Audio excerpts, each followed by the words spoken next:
الصبح بدا من طلعته والليل دجا من وفرته فقر السنن فتلو على هذا سبلا بتلالته الصبح بدا من طلعته.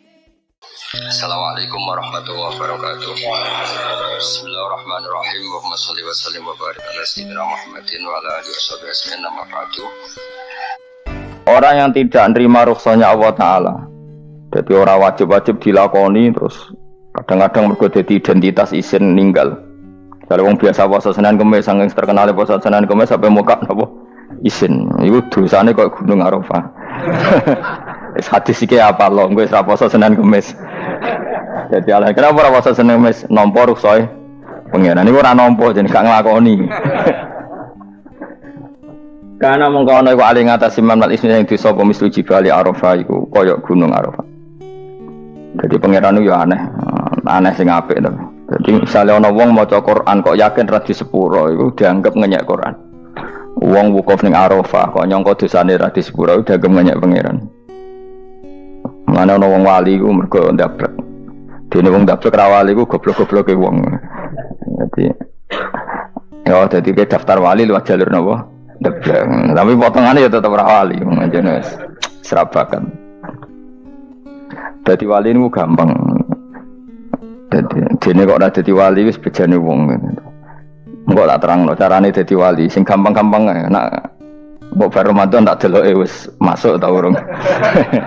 Nah ora tak sidang nang kok. Ya dadi kan ora dadi wali usul ning pengadilan kudu dimenangno. Rawahu ngrawat hadis sapa Imam Ahmad.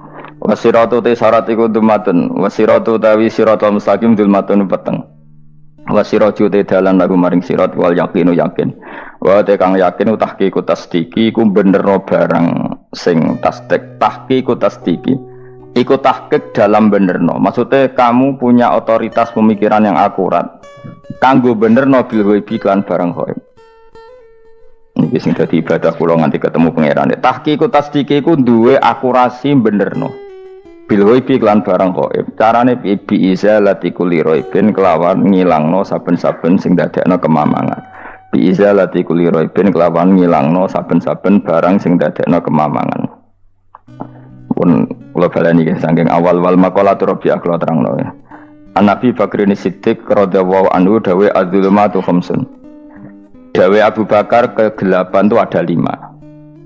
Di mergo Abu Bakar wong saleh nek kegelepane yo luwih akeh. Dadi ora pati apal nek jumlahe akeh ora pati apal. Roe muk pira? 5. Nah, zaman akhir ora trimo 5 ribuan napa? Ribuan. Nomor 1 hubud dunya. Seneng dunya. Seneng dunya macam-macam, seneng pangkat, seneng apa saja yang tidak mengantarkan ke akhirat. Iku darani napa? Dunya atau apa saja yang murahan iku darani dunya. Kalau terangno definisi dunia, dunia kata dana ya dunuan. Ana sing ulama nasrib sangka dania terus ditakhfif hamzah dadi daniah terus ditakhfif hamzah dadi ya daniyah terus ngikuti wazan fu'la jadi dunia. Jadi anggar barang sing hina iku jenenge apa? Dunia. Utawa barang sing dekat iku jenenge dunia. Kemaknane dunia saiki, dana itu maknane dekat. Akhirat nanti. Sungokno wae kok kowe suwe-suwe paham. Sehingga sesuatu yang tidak murahan, kayak sujud, kayak sedekah, kayak ngaji iku ora dunya. Ini kesaksian akhirat. Sehingga ketika Ibnu Khaldun niku Allah itu ngeritik dunia ya yang perlu dikritik. Bahkan kadang akhirat pun dikritik pangeran, swarga pun kadang dikritik pangeran. Nak waya perlu dikritik, karena ada konteksnya. Ada apa? Konteksnya. Misalnya begini, saya punya kitab namanya Khilyatul Auliya atau Baqatul Asfiya. Saya sampai sekarang belajar kitab itu terus. Ini sekitar 14 jilid. Ini kitab indukan Ikhya. Saya berkali-kali ngomong di mana-mana. Imam Ghazali dalam hal mana Kibul Akhyar, sejarah orang-orang pilihan itu nginduk kitab nama Khilyatul Auliya itu 14 jilid. Dalam ilmu tasawuf beliau nginduk kitab jenis Qutil Qulub, ini karangan Abu Thalib Al-Makki. Dalam fikih tentu beliau nginduk gurunya Imam Haromen. Dan memang kitab itu harus nginduk. Kalau ndak namanya mukhtarik, bikin-bikin. Memang syaratnya ulama harus muttabi. Dia hanya pengikut, tidak boleh apa kreasi. Kalau kreasi namanya bid'ah, bid'ah. Kalau terang, di situ ada cerita ada seorang sufi bodoh ngeritik dunia tak ngamal. Dunia itu seronok bener, dunia itu nggon batang, dunia itu jifah batang. Sing berebut batang ya siap-siap rebutan be asu, pokoknya ngomongnya sudah ndin-ndin. Sayyidina Umar itu agak tersinggung dengan makalahnya orang sufi yang bodoh ini. Ya rata-rata orang sufi memang bodoh. Kecuali gelem ngaji fikih. Setelah ngomong ngalor ngidul dunia ku swelek terus dekne biasa lah wong sufi itu semilah dhewean terus orang lakoni popo, ngerti-ngerti lesu, kok mangan wae lesu, orang sufi kan gitu. Singkat cerita terus Umar agak marah tapi beliau masih bisa mengendalikan diri terus kata beliau Sal Sayyidah, Sal Hada Sayyid, kamu tanya Hada Sayyid, maksudnya Sayyid dalam bahasa dulu itu ya orang terhormat. Dalam bahasa zaman era itu maknanya Sayyid itu masih apa? Sadat maksudnya bukan Habib, bukan. Kalau dalam bahasa Arab dulu itu memang kalau Habib itu ya Nabi, kalau Sayyid Sadat itu Sufia itu belum pasti maknanya apa? Habib ya, tokoh-tokoh yang diikuti dalam apa? Makalahnya, dalam apa?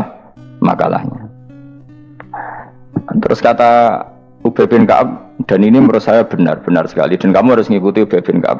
Dia adalah termasuk 6 sahabat yang dipuji Nabi min ahlil Quran, apa? Yang dipuji Nabi min ahlil apa? Quran. Kata Ubay bin Ka'ab, lalu Anda masuk surga karena apa? Lalu Anda masuk neraka karena apa? Lalu Anda dapat ridho Allah karena apa?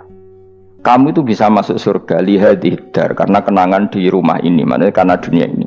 Karena sujud kamu, karena kebaikan kamu, itu di mana? Allah mereferensi amal kamu ya di dunia ini. Kamu masuk surga karena sujud kamu di dunia ini. Nanti masuk neraka karena keangkuhan kamu di dunia ini. Fahadi dunya mi'yar. Dunia ini adalah takaran. Semua referensi Tuhan tentang akhirat itu merujuk kelakuan kita apa?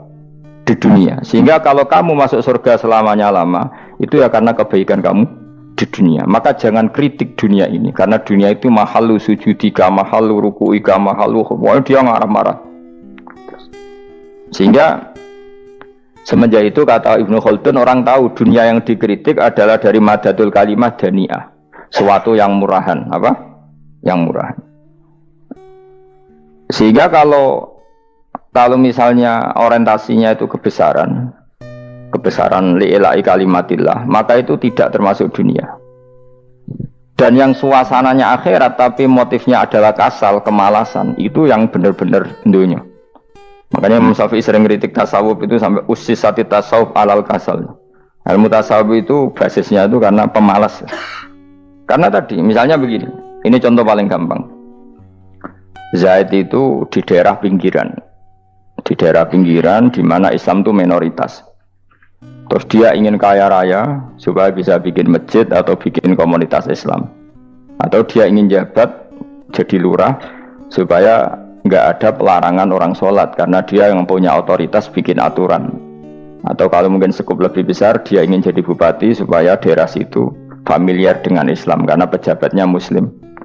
Itu tidak dunia karena semua orientasinya untuk mengawal sujud, mengawal kebenaran.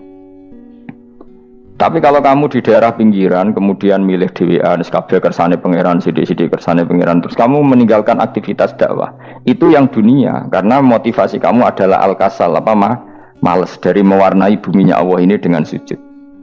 Ini yang banyak orang sufi salah paham. Makanya orang sufi harus ngaji fikih. Bendekne roh dielingno wong alim, wong fikih nak kitmanul ilmi ku haram. Kitmanul ilmi haram. Menyimpan ilmu itu haram. Tidak memberi kontribusi dalam proses orang sujud adalah haram. Tidak memberi pencerahan pada umatnya Nabi adalah haram. Menikmati keasikan eling pangeran dewi adalah haram. Dia harus diingatkan gitu terus. Kalau enggak, itu bahaya bagi agama ini. Makanya dulu itu enggak ada orang sufi yang enggak ngaji ulama fikih. Sekarang kebalikan, malah wong sufi darani fikih mau kulit dekne wis tok hakikat sembrono. Oh tak tobat nonton nak ketemu aku. Itu bahaya, paham seperti itu tuh bahaya. Karena sekarang itu sufi itu jadi identitas kesalehan. Jadi yang rumah kome sufi koyo sak dhuwure ahli napa? Fikih. Itu bahaya.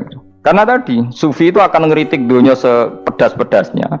Kemudian ujung-ujungnya meninggalkan dunia, kemudian happy-happy asik pangeran dewean dan membiarkan umatnya Nabi ini berserakan kemana-mana, tidak terlibat sama sekali, tidak memberi kontribusi sama sekali. Cara bahasa gampangannya orang gelem amar ma'ruf, gak gelem nahi mungkar. Tapi bahasa amar ma'ruf nahi mungkar kan saiki dadi gerakan ekstrim, makanya orang tak bahasa amar tidak peduli, tidak mulang. Mergo saiki bahasa saiki repot terus.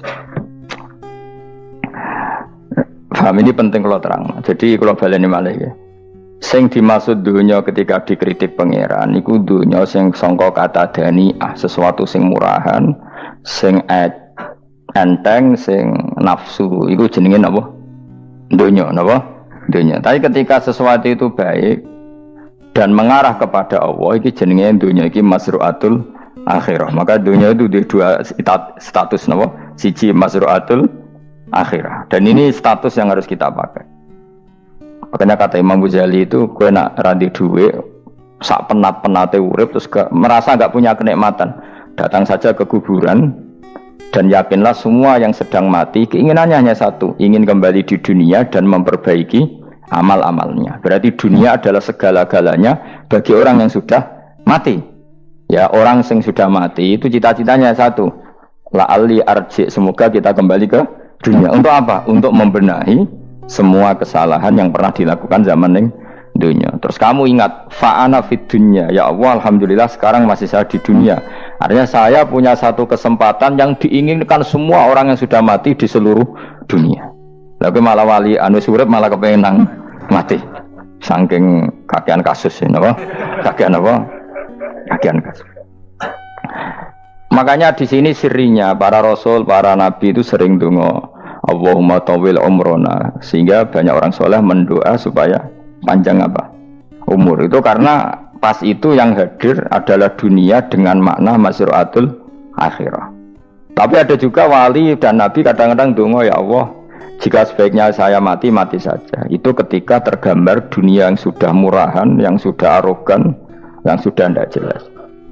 Maka dunia ini punya dua status sekaligus. Jika prospek bagi Anda untuk masru'atul akhirah, maka nikmati senikmat-nikmatnya.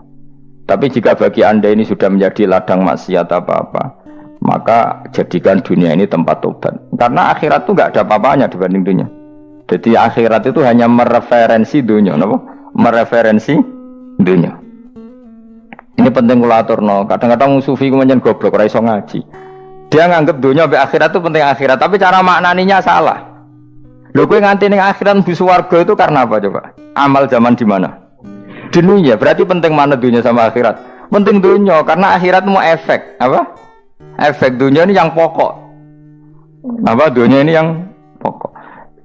Kalau Allah kan cara ngendikan tidak seperti itu. Allah cara ngendikan gini loh. Akhirat, maksudnya walal akhiratu khairul laka minal ula gini. Sesuatu yang berorientasi akhirat dan kemudian menjadikan kamu nyaman di akhirat itu khairul laka minal ula, itu lebih baik ketimbang dunia. Ora kok kowe nak ning dunia nak sepemelek ning akhirat apik ora ngarang ngono, nak ning dunia melek ning akhirat luwih parah. Kayak melaratem cek ngene iki kan. Tapi kan cek iso ngopi, cek iso mangan tengkleng. Coba ning akhirat gak iso blas, dunyel-unyel malaikat ngawur. Gayamu bareng melarat terus ning dunia lara lah nak ning akhirat penak. Aku yakin ora luwih lara, tak jamin. Ngeraine kan ketara nak keliru omongan aku ning dunia lara lah sementing nak akhirat penak itu ndak bisa. Kowe nyifati donya nggon lara iku serapati ridho mbek pangeran. Berarti kowe dikai iso ngopi ra syukur, dikai iso mangan ra syukur, anane nyifati donya lara. Berarti rapati ridho mbek pangeran. Malah dibles-blesno sebenarnya. Pemenang nak pengurus akhirate aku tak tekek kok. Cuma aku lho pengurus mbok ora sebenarnya.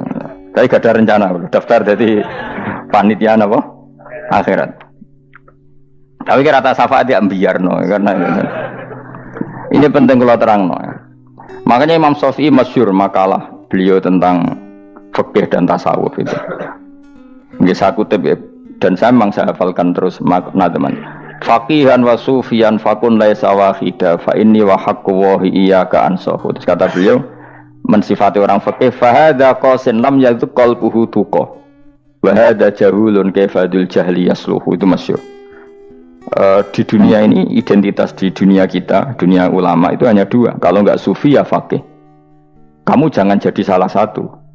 Faqih adalah orang sing qasin, itu qalbuhu qasin, hatinya itu keras, hatinya atos. Lam jadu qalbuhu tuqas, gak ditakwa blas.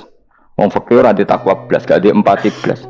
Tapi orang sufi itu wahada jauh ini malah geblek blas, malah parah meneh. Sing sitok atas hatine sitok geblek dari Imam Syafi'i. Ya nak protes berarti Imam Syafi'i aja protes aku. Kenapa begitu? Misalnya gini orang fikih. Kalau bapak nyontohkan tuh gini. Orang fikih itu punya aturan. Misalnya kalau rukuk tidak begini nggak sah. Sujud kalau nggak begini nggak sah. Sholat kalau tidak begini nggak sah. Oke, aturan itu baik. Tapi punya keangkuhan berpikir. Misalnya ada orang desa terbelakang. Misalnya di pedalaman Gunung Kidul, Kulon Progo. Ada orang yang ditobatkan orang-orang sufi. Orang sufi itu ya sing rodok goblok-goblok itu. Misalnya nobatkan. Enak wae wong fikir melok nobatno tapi tahu-tahu bilang ini sholatnya enggak sah, rukuknya enggak sah, Fatihahnya enggak sah. Jare sing sufi, wasem maneh nobatno ora iso salat apa ora disahno. Si sufi ya goblok pisan, ketika ngawal si ajudannya tadi sholat enggak dikawal. Sehingga banyak aliran di Jawa sholat ala kali Joko ya ono Fatihah mau meneng tok. Sitok sujud tok. Jadi ini sitok atas atine ora gelem bina tapi muni rasa. Sing sitok goblok, ora tahu nerusno pembinaan.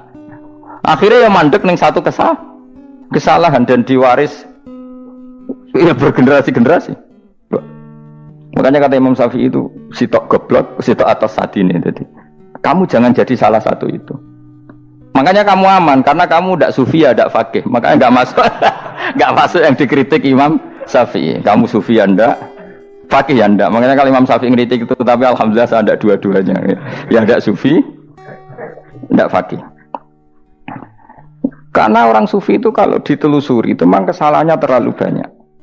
Kecuali dia mau ngaji fikih. Kenapa? Kecuali dia mau ngaji fikih. Kayak tadi misalnya, sampai Imam Syafi'i zaman itu duka yang menghentikan usisat tasawuf alal kasal. Ilmu tasawuf itu dibina, itu berdasar kemalasan. Loh, saya punya teman sufi banyak. Saya ini kiai loh. Punya teman sufi banyak. Tekon nggon kula Gus donya rusak, sementing sakniki wis ngatah-ngatahno istighfar. Memangnya kita bisa diistighfari pangeran, disepuro pangeran ketika kamu orang alim ndak mulang? Memangnya kowe iso disepuro pangeran ketika kowe sugih zakat? Memangnya kowe iso disepuro pangeran wis kere ra nyapu masjid teko Jumatan, bareng ngrokoke diusep-usep ning pojok masjid bar mulai. Enak wae. Ana keran coplok wis dibarno. Memangnya kamu bisa jadi orang miskin seperti itu kemudian dimaafkan Allah? Ndak bisa. Kamu harus terlibat dalam proses sholat. Wis kere ya urun gawe keran, misale ora ngono ya urun masjid ya nyapu-nyapu, sing sugih urun dhuwit, sing alim urun mulang. Kok enak? Dunya mbok anggap rusak terus kabeh dhewean. Menengi sampean kedheweane neraka ora tak baturi ya ngono. Ndak bisa, sufi seperti itu ndak bisa, tuh kriminal. Malah Imam Syafi'i dalam satu makalah kowe esuk tasawuf, awan wis rondok ngene. Saking ekstrimnya beliau.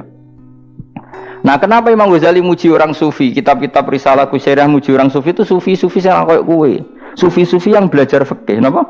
Sufi-sufi yang masih mau belajar fikih. Kok enak? Jadi sufi itu maknanya sidik-sidik. Zaman wis rusak itu tidak seperti itu. Nak rusak ya amanat pengiran kon melok dandani. Nah, ketika ra kena didandani sebetulnya enggak masalah, kan ada alternatif. Misalnya gini, ada mobil rusak enggak bisa dipakai. Memangnya mobil hanya itu. Kan ada mobil yang lain itu jenis faqih. Ini enggak, kamu punya pemimpin hanya 2 atau 3 lah biar enggak nyindir. 3 atau 4 lah. Ketika 4 ini orang ini gagal, seakan-akan Indonesia gagal. Memangnya Indonesia hanya punya orang 4 itu, goblok sekali kita berpikir gitu. Segoblok-gobloknya apa? Memangnya Indonesia itu milik siapa? Kenapa kamu menggantungkannya sama 1-2 orang, 3-4 orang? Gampang aja cari alternatif. Terus tapi kan harus lewat pemilu, kok jangan ngenteni pemilu 5 tahun cepat. Mustafa Rohin jokno dadi calon presiden. Nah, kemudian dadi negara tahlil. Karena dekne piye apa ngomong ekonomi ya ora iso. Ngomong wisata ya haram, ngomong budaya haram. Ngomong badan usaha milik negara ya ora roh dene. Lemene langsung dibagi-bagi. Tapi kelirunya kita selalu begitu. Ketika kecewa sama pemimpin, seakan-akan dunia ini tergantung pemimpin itu. Mana ada dunia ini dipasrahkan sama makhluk oleh Allah. Dunia ini milik Allah, nggak pernah dipasrahkan makhluk. Bahkan kiai mati pun nggak ngefek pada agama. Dulu sahabat meninggal agama jalan, wali songo orang-orang pilihan meninggal agama jalan. Karena Allah tidak ridho dunia ini, agama ini, dunia maupun agama dipasrahkan sama seseorang. Allah yang mengurus dunia ini. Apa nak konglomerat mati terus uang melarat kabeh? Enggak kan? Apa nak wong soleh mati terus wong bejat kabeh? Allah yang mengurus agama ini, mengurus dunia ini. Saking goblokem, nak ono kecewa mbek makhluk itu. Terus ya Allah, terus seakan-akan dunia ini runtuh. Ono pegatan sakake saya kira ono sing lanang. Banyak orang pegatan terus bojo luwe apik. Bojone mati sing wedok malah makmur akeh to ora. Makanya pangeran nganyak manusa iku entek-entekan. Allah nate ngendikan gini Mas dalam pegatan. Unik ngendikane pangeran. Ya rodok manekno wong pegatan. Wa iya tafarraqa yughnillahu kullam min saati. Kamu tidak usah takut dalam suami istri itu bercerai. Wa iya tafarraqa, jika dua suami istri bercerai, yughnillahu kullam min saati, bahkan satu-satunya per satu dari kedua mempelai ini bisa dikasih lebih kaya. Banyak enggak wong pegatan terus akhirnya lebih makmur? Dan kenangannya untung pegatan Mas dhisik aku untuk bojo sing dhisik wis. Aduh, selemu goblok. Enggak sing lanang karena bosen dijudisi yang untung saiki di bojo konak bojoku sing dhisik. Banyak enggak orang pegatan kemudian kenangannya itu baik sama yang sekarang. Dengan yang lalu mau gerutu tok, banyak enggak? Banyak. Dulu kita punya pemimpin yang cakap, yang otoriter. Zaman itu pun di demo. Coba kita ini kan mulai dulu anggar di pemimpin di demo. Mereka cek urip pantas di demo, nggak es mati di go kelangenan. Kelakuan kok ngono. Mulai dhisik nganti saiki. Kiai juga gitu, zaman urip dikerwiti, kok bareng mati kiai penggantinya dikritik ora koyok kiai dhisik. Iku ora ya coba 66 Pak Karno dikritik, orde baru diurus gitu tuh. Nabi yang ngono mangsamu mau presiden tok. Nabi ku kan mukjizat iku ngaji. Dadi mukjizate Nabi ku ngaji. Jare masyarakat kon mukjizat ora keren blas. Mukjizat iku kudu nganggo tongkat. Dadi seru napa? Dianggap Nabi Harry Potter. Dadi Nabi itu mukjizat kok mulang itu mengatur logika supaya mapan nikmati Allah dan Rasul itu mulang. Mereka agak seneng, mat. Caraku nabi-nabi dhisik ku ditongkat apa mat dadi seru apa? Seru main seblak pokoke seru lah. Nabi sempat tertarik, ya kepengen ditongkat tahu Nabi wah ketok ya sangar lah apa. Jadi Nabi ngalor ngidul gak apa? Tongkat ngene ana sing nglawan blus terus kecemplung segoro. Kan ya seru lah misalnya ono Yogyo macam-macam tutuk terus likuifaksi do tenggelam kan seru lah apa. Nah jawab pangeran lucu. Dia matke njuk tongkat gampang nak masalah tongkat. Sekarang ngetokno wit kan gampang tongkat iku. Mangsamu tongkatnya Nabi Musa terus digawe dikai mori terus dikai minyak ya ora dijupukno wit diketokno mangsamu. Wong sing hebat itu sing nyekel dol ora apa. Ya jajal tongkate Musa tak kena kowe. Ini ora ana pengaruhe. Wong saiki ning gone Turki digo tontonan ora piye-piye. Lah nek mbate jek aktif Pak Turki nantang Israel duel lan.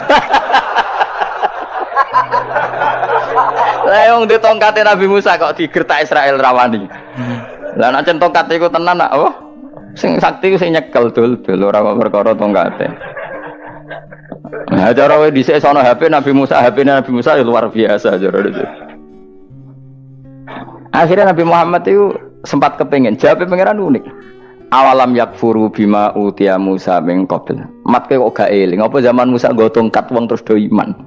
Awalam yakfuru bima utiya Musa min qabl qalu sikhroni tazahara wa qalu inna bikullin kafirun. Apa zaman Nabi Musa itu terus wong do iman? Ya tetep komentar dari tukang sihir. Padha wae. Nggo mukjizat ora padha wae wong nak tre berdua ya tetep berdua. Zaman Pak Karno sing tukang ngeluh ya ngeluh, zaman Pak Harto tukang ngeluh ya ngeluh, zaman Mega sing tukang ngeluh sampai saiki sing tukang ngeluh ya wis nggo kegiatan. Kiai yang ngono. Kadang ada kiai saiki misalnya Surabaya zaman Mbak Arwani, Mbak Zubair. Memangnya zaman Mbak Arwani wong kudus ngaji kabeh.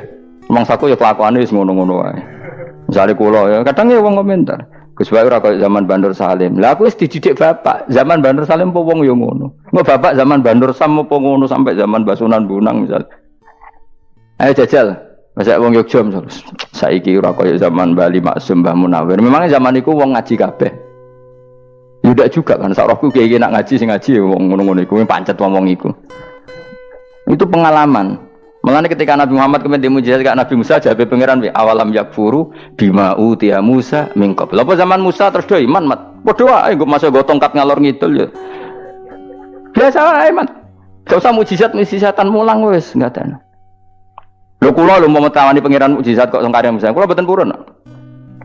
Ya perkarane kok malah lucu. Nabi kalor ngidul go tongkat. Nabi Musa itu kate biasa kan, sing kondang ku wonge. Lah saiki ejek ning Turki. Nek kata tenan jek top Israel tuntas ya. Swabet terus likuifaksi tutup swabet meneh dadi negara bebas wong Israel. Terus Rajab Tayyip manggon kono. Aneh-aneh begitu. Makanya penting yang dikatakan mukjizat yo ngaji. Ngaji itu bisa membentuk yakin.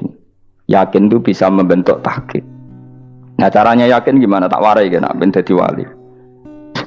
Wali sing jalur ilmu. Jalur melarat wis kowe luwih iso lah. Wali ku jalur akeh. Alim yo iso dadi wali, zuhud dadi wali, melarat yo iso dadi wali. Syaratnya ridho ora kepengin sugih. Ya syaratnya melarat dadi wali ridho ora terbersit kepengin sugih ya ora tau muni lho umpama aku di dhuwit ora dadi wali, muni umpama tok wis ora dadi wali. Berarti fa inna law taftahu amala syaiton karena mengatakan umpama iku wis buka pintu setan. Jalur apa ke? Nah alim syaratnya hafal Quran, hafal ribuan hadis. Ayo nak zuhud syaratnya radhi HP, rawi anan. Nak fakir ra oleh diangen-angen. Ayo milih ndi? Apa rasa dadi wali? Gak usah ya. Kalau terang, ini penting. Kenapa saya sering ngeritik orang sufi? Karena sufi sekarang itu beda dengan sufi dulu. Di Jawa Timur itu keluarnya para kiai ya gitu. Kalau ada orang ikut torekoh tertentu, terus gak gelem ngaji takrib. Akhirnya linge pangeran suwengi tapi sesucine keliru. Masalah didik anak bojo keliru. Karena ya mau sementing la ilaha illallah terus maca la ilaha illallah terus itu gimana? Kalau kita iman sama Allah, ternyata iman dengan aturan-aturan Allah. Misalnya kita seneng cawe wedok, terus mbok sebut jenenge tok, kono njuk wedak ra mbok kei, njuk mangan ra mbok kei. Terus kamu tidak mempelajari sing disenengi pacaran ku apa? Seneng Allah itu maknanya seneng ketentuannya Allah. Allah yang murka itu apa? Kalau kita zina, kalau kita maling, ketika korupsi. Allah yang suka apa? Kalau kita sujud. Lalu syaratnya sujud apa? Harus dalam keadaan suci dari hadas besar maupun hadas kecil dan tempatnya tidak ada najis. Bahkan harus gitu. Itu seneng Allah kok aman. Allah sewengi terus pingsan, kesemper. Terus nak tepak ono sing darani wali. Ono darani wali ono salam template. Wah apa-apaanan. Mentor bapak kula saking kerase. Lah wong darani wali nek melete keren aku jare. Tak top aku jare. Lah kok saged, Pak? Paling zaman akhir darani wali dadi gula, wong salah templek ngekeki dhuwit. Tapi nak wong alim darani wali ku sing dadi pinter akeh. Coba jajal lah wis ayo. Nak ora percaya Ruhin mu'allimno nak saiki wali, nak ora dadi gula mbek dhuwit. Ayo saiki umumno nak Ruhin iku wali. Reaksi masyarakat kira-kira piye? Salam template terus ngapa lo merek rokoke Ruhin. Misale rokoke apa ya terus ditukokno. Tapi umat dapat apa? Tapi ketika orang terkenal alim, umat dapat banyak karena bisa ngaji. Carane sesuci piye, carane zakat, piye yang wajib zakat apa saja. Carane dekat. Tapi saya gak wali kalah mbek apa wong alim kalah mbek wali. Kula niki diceritani Gus, kula nek wong alim Gus. Jejer mbek wong terkenal wali ku ora salaman beda nih. Ya akhirnya melarat salam. Maksudnya salaman kok ono maknane ning Jawa Timur. Ora usah diterangno maknane opo. Wah kere, wah kowe padha wae wong alim kok kasut to. Nek kasute perkara hasile iku. Iku ya sarap pisan padha wae. Sing kanca kula niku sing. Tapi sebenarnya kita harus jadi pelajaran. Kalau ingat Allah itu ingat aturan-aturannya Allah. Terus keling Allah suwengi terus piye? Allah bikin aturan. Kamu suwengi ning masjid itu ketentuan fikihnya kayak apa? Kalau istri kamu sakit, anak kamu sakit, kamu wajib ngurmat anak bojo dan itu juga perintah Allah. Terus eling Allah dulu nggak ada zaman Nabi seperti itu. Nabi itikaf sungi masjid besok pikir wiridan, ya mulang biasa. Wiridan sekadarnya, habis itu Nabi yang ngajar biasa. Siapa yang tanya tentang haid, siapa yang tanya tentang ghanimah, siapa yang tanya. Jadi yas'alunaka 'anil anfal. Ketika mereka iskal, lalu ghanimah cara bagi gimana ya Rasulullah? Dibagi wa'lamu annama ghanimtum min syai'in fa lillahi khumusahu wa lirrasul 1/5. Ada yang tanya lagi, was'alunaka 'anil makhid. Istri saya cara ngakad tidak normal ya Rasulullah. Kadang-kadang over. Terus disebut itu istihadah apa? Itu ditanyakan. Ada yang kaya usul, ya Rasulullah duit kula kathah lalu tak kasihkan siapa? Yas'alunaka madza yunfikun.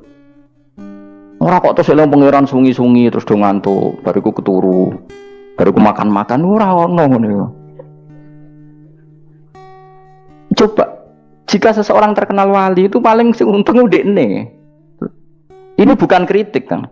Memang harus dikritik. Sing kritik aku enak kowe kualat, kowe ra wali kok kritik wali. Kowe cuma melok-melok. Karena apa? Kita ini syafaqatan li hadil ummah, kita kasihan umat ini mencintai kiai, kemudian tidak dapat apa-apa dari kiai itu.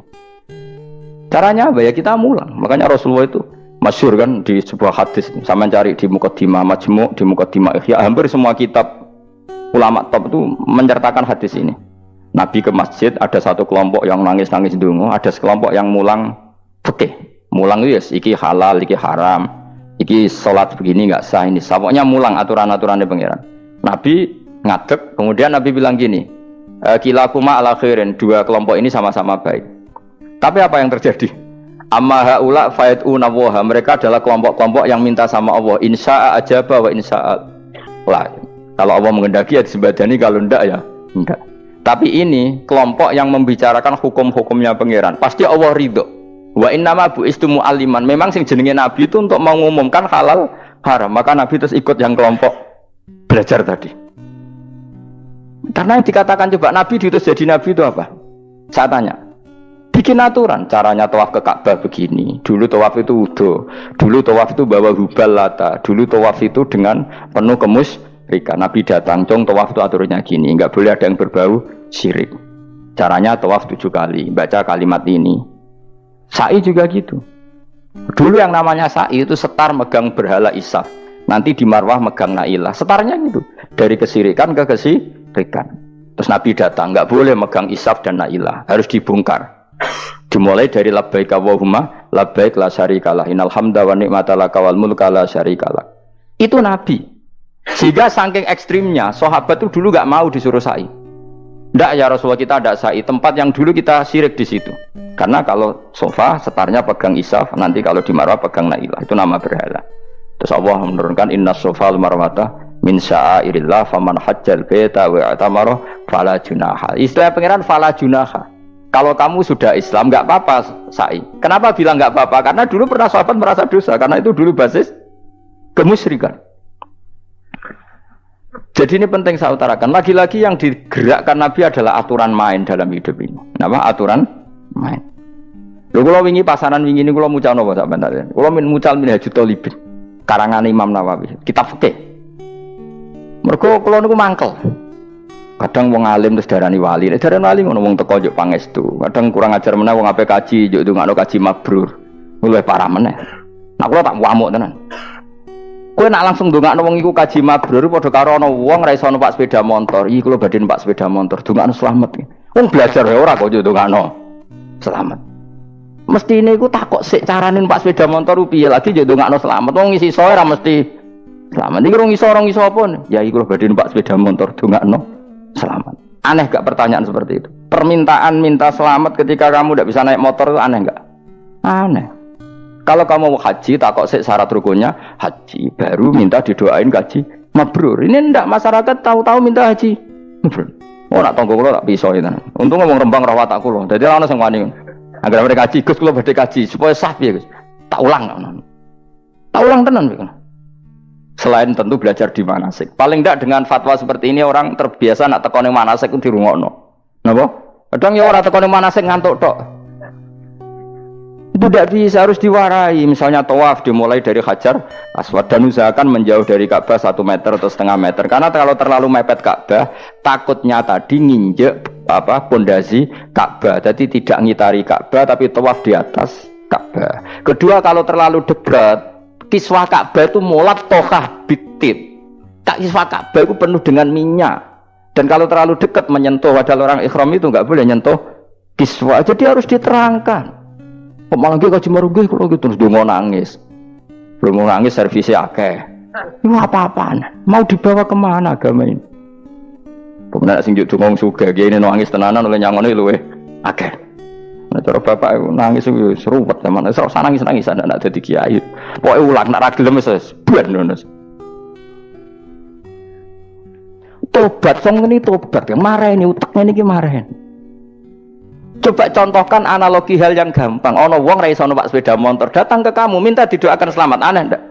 Urutannya ya belajar apa? Terus ono wong ra iso salat, ih dongakno salat kula niku makbulah. Makbulah mbahmu. Takbir ar Fatihah ar ya kabeh itu ono urutane. Itu ulama. Jadi makanya Rasulullah hanya gabung sama yang mualliman, yang guru. Dan ketika Allah nyifati Rasul itu apa coba? Rabbana wab'ats fihim rasulam minhum yatlu alaihim ayati wa yuzakkihim wa yu'allimuhumul kitab wal hikmah. Rasul itu sifatnya yang diulang-ulang pangeran tuh yatlu alaihim ayatika, membaca ayat-ayatmu, artinya apa coba? Mulang kan? Wa yuzakkihim, membersihkan akhlak-akhlak mereka, artinya apa? Mulang kan? Wa yu'allimuhumul kitab wal hikmah, artinya apa? Mulang. Nabi itu disifati dalam satu ayat itu gayanya ada sampai 3 kali sifat, tapi maknanya mulang kabeh. Yaslu alaihim ayatika, artinya apa? Membacakan ayat-ayat Allah, artinya apa? Mulang kan? Wa yu'allimuhum, artinya apa? Mulang. Wa yuzakkihim, bersihkan mereka, membina, artinya apa? Mulang. Makanya saya pernah ketika tawaf, anak-anak sarang yang idolakan saya itu, Gus, saya ingin di depan multazam jenengan berdoa. Saya yang ngamini karena doa jenengan mustajab. Ngaji sih, nak ngaji kok tak dengar, nak eling, nak ora ya wis. Ya guys, oke, jam 2 malam kita di atas tingkat 3 kalau nggak salah pas itu di Mekah. Ulang Bukhari guys, kalau ngaji Bukhari begini, ya tak ulang. Jam 2 saya ngajar sampai subuh sekitar 2 jam. Habis itu lagi donga tengah pemultasan. Kalau donga sederhana Gusti, bocah-bocah niki mugi-mugi wonten gunane teng umati Rasulillah, urun mulang mboten kedunyane. Ayo amin ya, amin. Padahal di antara mereka ketok ana sing donga kepen rabi, berkata wis tuwa. Ayo kula dongane ya Allah, ini di depan multazam semoga anak-anak ini manfaat umatnya Kanjeng Nabi, purun mulang, purun napa-napa teng masyarakat. Wis iku tok amin amin pun bar. Karena itu yang saya bisa tanggung jawab di depan Allah Subhanahu wa taala. Coba kamu berani enggak di depan Allah terus kowe ngomong dunya. Karena hanya mulang yang bisa mengantar manusia mencintai Allah dan Rasul. Coba barokahnya kabeh kiai darani harame zina. Berapa juta orang yang tidak berzina gara-gara dawe para kiai nak wong zina sok ben dakare dikewetok, virgine ditunjuk malaikat. Entah cara ngulang gimana, cara tahdzir gimana terserah gayanya kiai masing-masing. Mungkin Mustafa nyontokno payudara di guanto, wong dene jorok penyerot. Dadi nek rohen luwih pinter meneh dakare apa dikewetok. Barokahnya tahdzir seperti itu, berapa juta orang yang kemudian tidak zina. Berapa orang nggak jadi rentenir gara-gara cerita para kiai? Berapa ribu juta orang yang nggak bodoni mergo apa jadi ilate itu apa digunting malaikat. Ini kan sudah kebaikan yang sudah masif. Kenapa tidak kita tiru? Lalu ada gerakan wong tekone masjid sudah jeleng apa tok terus gak jelas ilinge itu perkara apa? Loh, kalau itu selingan nggak apa-apa Kang, ya 1 jam, setengah jam. Liyane itu ya tetap dibelajarkan halal. Ya, tapi kalau mereka bilang, lah tapi kalau buatan sakit ya nyewa kan orang nganggur-nganggur ruhin Mustafa kan iso disokon mulang mabadik fikih. Ojo nyewa aku wis kiye gede larang. Ini kan murah 200.000, 300. Lho kula ra narep lah wong kan wis rawani nyangoni sithik. Jare Mbah Mun resiko gak seneng kiye gede. Wis salami templek kadung ra pantes. Salami sithik lho kadung gak pantes. Mulane jane kiai ngundang kiai cilik ah, kiai gede resiko. Ya misalnya mulang fikih ngongkon aku, wong wis sepakat. Nah, kowe kan sangon di 200 kan pantes kan ya? Kowe piro, Mas? Nyoro, malah jare bangun kiai cilik ku tak bangel sugih.